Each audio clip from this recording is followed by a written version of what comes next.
Ouais, j'ai un petit sujet. C'est un sujet qui est pas vaste.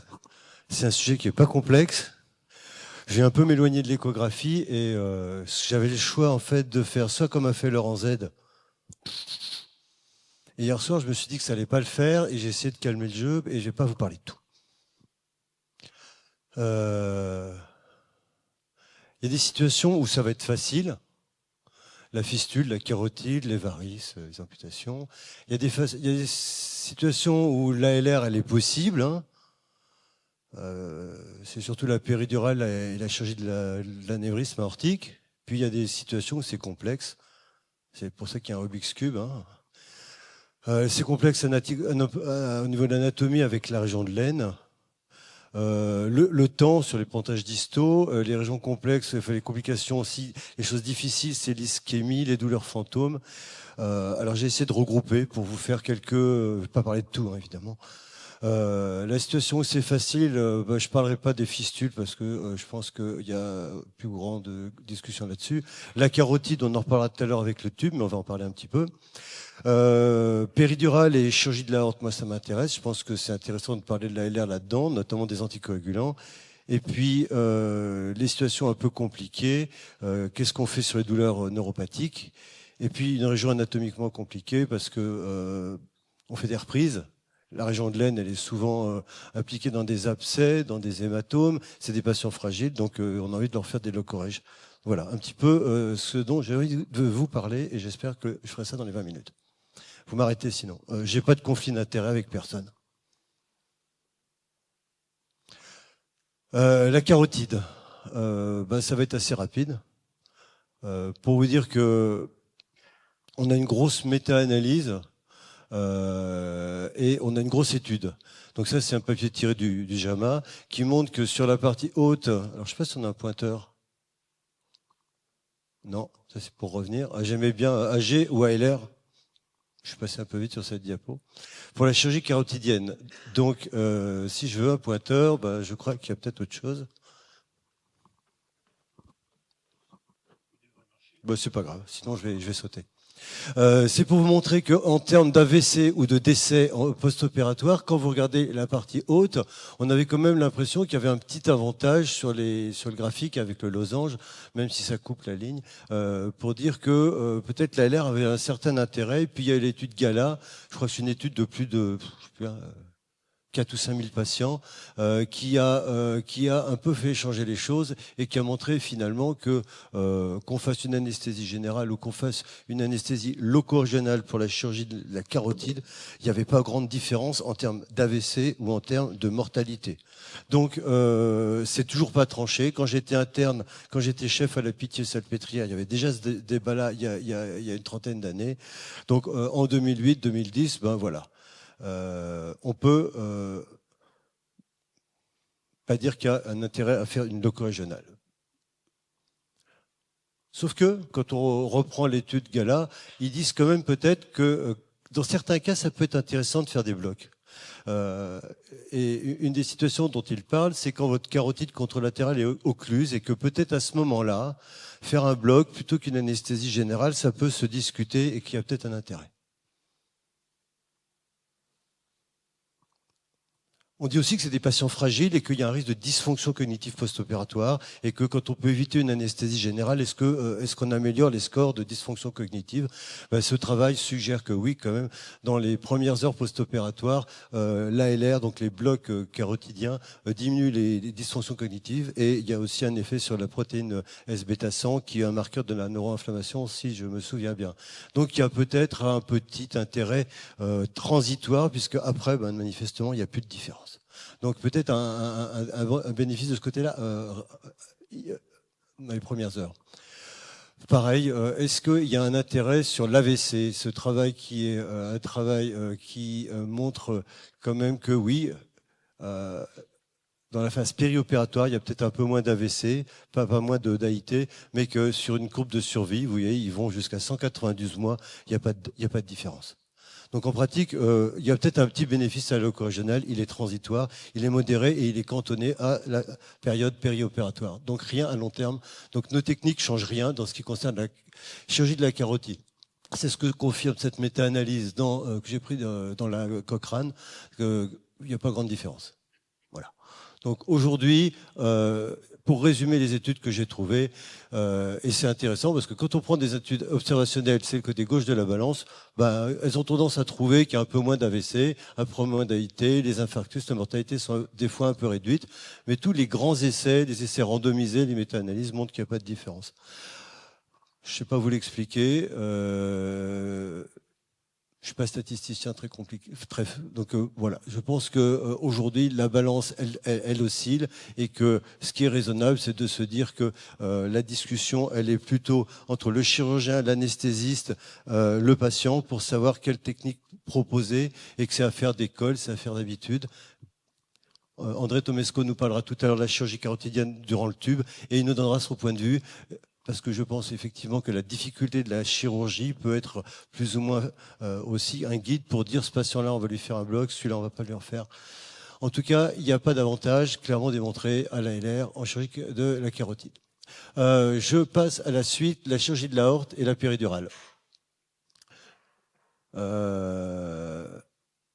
Patient fragile et on a quand même envie de combiner une loco-régionale pour réduire la douleur, réduire la morbidité et améliorer les suites post-opératoires comme ça avait été démontré en chirurgie viscérale avec les travaux de Kellett et compagnie dans les années 80-90. Donc ce travail du JAMA montre en 2016, c'est une bonne cohorte, hein, c'est du rétrospectif malheureusement, même s'il y a un grand nombre de patients. Ce travail montrait que sur la survie à 5 ans, vous voyez, quand il y avait une péridurale combinée à l'anesthésie générale, la mortalité est quand même différente, 65% versus 74%. Ce travail montre aussi des choses intéressantes sur l'ischémie des mésentériques, sur les complications respiratoires, sur l'insuffisance rénale aiguë post-opératoire. Donc plutôt ce travail est quelque chose qui dit qu'il faut faire de la péridurale. Mais quand vous allez prendre les méta-analyses, ben, vous voyez que ben, c'est contredit. Les bénéfices, c'est quoi? Une extubation peut-être plus précoce, moins d'insuffisance respiratoire aiguë, de réintubation, mais tout ce qui est insuffisance rénale, sortie de l'hôpital, mortalité, il n'y avait pas de différence. Donc là, plutôt, on ne vote pas pour. Puis il y a l'héparine. Beaucoup, quand on discute, nous, on a beaucoup de chirurgiens vasculaires, on fait quand même des aortes laparotomie régulièrement. On hésite toujours à mettre la péridurale en se disant, et l'héparine, qu'est-ce qu'on va faire? C'est compliqué. Donc là, vous voyez, ce sont les risques d'hématome péridurale après arachie et après péridurale. Ça va de 1 sur 220 000 à 1 sur 2000 ou 1 sur 8000. C'est quoi la vraie... Où est-ce qu'on se situe? Donc on hésite toujours à mettre une péridurale pour ces patients-là en disant et si on a un hématome post-op au niveau de la moelle, c'est embêtant. Donc ça limite vraiment, ça nous inquiète. Quand vous reprenez les travaux de Thérèse Horlocker, ils sont un peu âgés, mais je pense que c'est les plus extensifs qui existent. Ce qui est intéressant, c'est quand même de se rendre compte que quand vous avez des complications d'hématomes post-opératoires épiduraux sur des cathéters de péridurale, c'est surtout quand il y a des problèmes de coagulation associés. Donc là, je vous ai listé quelques études, que ce soit des coagulopathies qui sont préexistantes, constitutionnelles, que ce soit les anticoagulants, que ce soit les autres médicaments qui interfèrent sur l'hémostase, comme les anti-agrégants. Donc, effectivement, dans le cadre de la chirurgie de l'aorte, tous nos patients, ils ont des anti-agrégants, ils ont des anticoagulants, et on est dans des situations dites à risque. Et puis, il y a les facteurs de risque. On sait qu'être une dame, avoir de l'âge, avoir du rachis arthrosique avec sténose canalaire, avoir une ponction difficile, tout ça, c'est des facteurs de risque supplémentaires de complications. Et ce constat, il n'est pas très engageant, donc la première solution, c'est bof, on fait pas de péridurale. C'est une attitude qu'on peut adopter. Mais ici, on est aux AEA, on aime bien la qualité, on veut proposer de l'ALR, on se dit que c'est intéressant pour le patient, il y a des bénéfices peut-être. Alors, si on veut faire une péridurale, c'est quoi les conditions? Vous m'aidez pas beaucoup. Hein. Déjà, il faut tenir compte. Alors, je vous envoie vers la littérature. Hein. Thérèse Horlocker a fait des superbes revues. Je ne vais pas vous les refaire parce qu'elles sont longues à lire. Donc, il faut tenir compte déjà des types d'anticoagulants qu'on a. L'héparine non fractionnée, les héparines de bas poids moléculaire, les facteurs favorisants. Et puis, réfléchir et se dire, c'est du cas par cas finalement. Et puis surtout, ça se monitore. Et c'est vraiment du bénéfice-risque qui est individuel. On peut difficilement standardiser ces procédures-là et qu'il y a peut-être des patients qui en bénéficieront beaucoup plus. Si c'est, je ne sais pas, un insuffisant respiratoire très important, que peut-être là, le sevrage risque d'être compliqué, peut-être que oui, il faut prendre le risque. Et sinon, peut-être pas. Donc ça, c'est une affaire de discussion avec le patient, le chirurgien et l'équipe d'anesthésie. Et dans tous les cas, il faut monitorer les anticoagulants, c'est ce qui ressort de ces travaux. Donc toujours Thérèse Horlocker, ça c'est Regional Anesthesia et c'est le consensus qui est proposé. Alors je vous invite à le relire. Je vais vous donner quelques petits éléments pour vous rassurer et pour me rassurer. Déjà, il y a une grosse étude publiée en 81, c'est prospectif, c'est RAO, c'est plus de 4000 patients, si je dis pas de bêtises. Donc, ils ont fait ça et ils ont montré qu'ils avaient sur 4000 malades, finalement, pas de problème. Mais dans cette étude, il y a quand même quelque chose, c'est qu'ils ont vraiment monitoré, dosé les anticoagulants. Et c'est une étude très rigoureuse qui montre que si vous monitorez bien les patients, le risque est très faible. Deuxièmement, c'est que finalement, il faut s'organiser. C'est que les recommandations dans RAPM, c'est on fait un délai minimum d'1 heure entre une péri et l'héparine. Ça veut dire que si vous avez un anévrisme de l'aorte, il ne faut peut-être pas faire la péri juste avant l'induction et qu'il faut s'organiser. La veille, un autre moment, je ne sais pas. Et que, évidemment, il faut faire des fenêtres avant le retrait des cathéters pour que les anticoagulants soient pas actifs au moment. Ça veut dire monitorer aussi. Et ce que j'ai retrouvé, ce que j'ai appris, c'est que finalement, pour des concentrations, pour des doses d'héparine qui ne dépassent pas 10 000 unités, le risque est très très faible.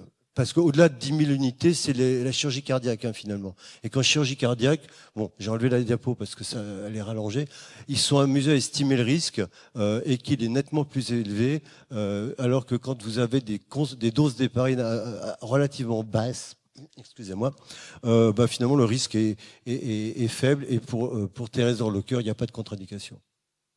Et puis il y a toute la gestion du retrait des cathéters, bien sûr. Il faut tenir compte des durées d'action des différents anticoagulants, de même que pour poser une péridurale, vous savez très bien qu'il y a 12 heures, 24 heures, en fonction des doses curatives ou préventives. Si vous faites ça, les risques sont faibles, mais ils sont quand même présents, et donc c'est une affaire de cas par cas. Je ne sais pas où j'en suis, j'ai encore combien de temps ? 3 minutes, c'est ça? 5? Les douleurs maintenant. La LR dans les douleurs en vasculaire, je pense que c'est peut-être là où c'est le plus intéressant. Donc j'essaie de réunir un petit peu ischémie, membre fantôme et amputation, parce qu'on est souvent dans de la douleur neuropathique. On est dans de la douleur qui est compliquée à prendre en charge, qui est chronique, et que l'ALR là a réellement une place. Alors déjà, juste un papier, c'est le premier qui montrait ça, c'est quand vous faites un bloc chez des amputés, c'est le papier de, je sais plus si c'est Ertafleur, enfin non, c'est Birbaumer, dans les années 95, vous supprimez la réorganisation corticale et vous faites disparaître le fantôme. Donc ils faisaient des blocs axillaires, la xylo, et c'était des volontaires amputés, et quand ils faisaient ça, la douleur fantôme disparaissait, et au niveau de l'IRM, la réorganisation corticale était normalisé d'une certaine manière. Donc c'est le premier papier qui a montré qu'on pouvait moduler le fantôme avec la loque régionale, à ma connaissance. Après, ça a été reproduit par plein d'études. Ce travail de Payne montre que quand vous avez des gens amputés, sur les douleurs post-amputation, que ce soit sur les douleurs de moignon, sur la pire douleur ou sur les douleurs de membres fantômes, vous avez une certaine efficacité des blocs, surtout sur les douleurs fantômes. Donc vous voyez, il y a les courbes en pointillé, c'est avant le bloc, et après le bloc, c'est la courbe verte en très plein. Et par contre, les résultats sont nettement plus mitigés sur les douleurs qui sont les douleurs du moignon. Donc en fait, ce travail est très intéressant parce qu'il montre que ça ne marche pas pareil. On arrive bien à prendre en charge la douleur spontanée, mais on arrive bien à diminuer les douleurs fantômes, mais les douleurs de moignon ne sont pas forcément les mieux traitées par ce type de bloc périnerveux. Parce que c'est pas aussi simple que ça finalement. Donc pourquoi c'est pas aussi simple? Parce que le nerf périphérique est sans doute pas le seul responsable.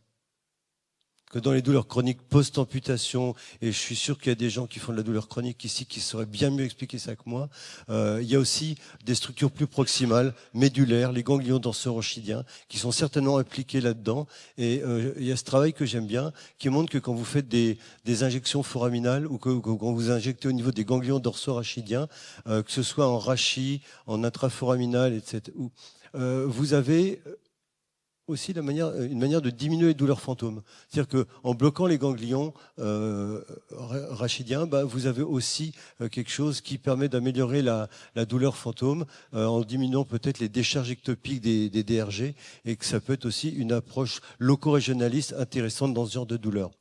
Et ça, c'est pas trop mon topic, la douleur chronique, je connais pas trop bien, mais je trouve que c'est intéressant de voir qu'il n'y a pas que l'approche cathéter périnerveuse qu'on doit pouvoir peut-être évoquer en chirurgie vasculaire, dans les douleurs d'ischémie ou d'amputation, que peut-être il faut aller plus haut, se rapprocher de rachis et mettre en place d'autres stratégies.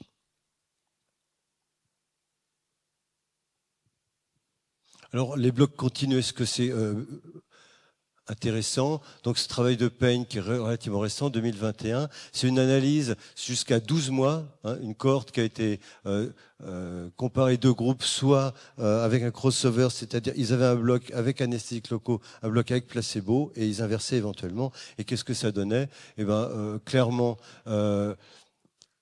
ça diminue les douleurs fantômes, ça diminue la douleur résiduelle, et que cet effet-là, il améliore la qualité de la vie, et que ça dure. C'est-à-dire que les cathéters, je crois que c'était une semaine, et à 6 mois, il semble qu'il persiste encore des effets, que ce soit sur les pires douleurs, que ce soit sur la douleur moyenne ou sur la qualité globale de la qualité de la vie. Ces effets semblent durer à 6 mois.